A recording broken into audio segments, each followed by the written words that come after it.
Hello বন্ধুরা, কেমন আছেন? আজকে আমি ইঁচড় দিয়ে আলু দিয়ে রান্না করব। তার মধ্যে একটা বড় পেঁয়াজ কুচি কুচি করে কেটে নিয়েছি, আর এখানে পেঁয়াজ 8-10টা রসুন আর একটা ছোট থেকে পেঁয়াজ আর এই আদা, এগুলো পেস্ট করে নেব।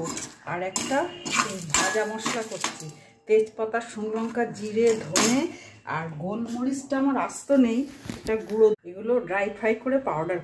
এই যে নুন দিয়েছি, এবার এই হলুদ দেবো, আর গোটা গরম মশলা দিয়েছি। এই যে লং, এলাচ, লবঙ্গ আর ডালচিনি এখানে দিয়েছি, আর নুন হলুদ দিয়েছি, আর একটু তেল দেবো। দিয়ে এই জল ফুটে গেছে, এইগুলো সেদ্ধ করতে দেবো। আর এদিকে এখানেও আমি এই যে ডালচিনি, লবঙ্গ, এই যে এলাচ সমস্ত ফোড়ন দিয়েছি, আর একটু জিরে দেবো,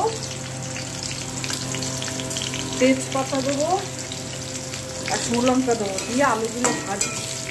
এবার এই হিং দিলাম, আর এখানে আছে কসুরি মেথি, হলুদ, চিকেন মশলা, লাল লঙ্কার গুঁড়ো, কাশ্মীরি লঙ্কার গুঁড়ো।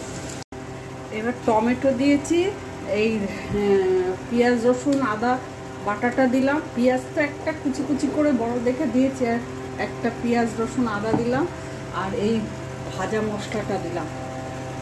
দিয়ে এবার দেবো একটু গুড়, আর এই সেদ্ধ করা এঁচোড়টা ঢেলে দেবো।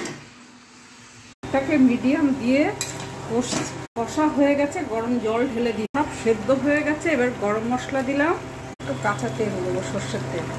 এঁচোড় কষা রান্না হয়ে গেছে।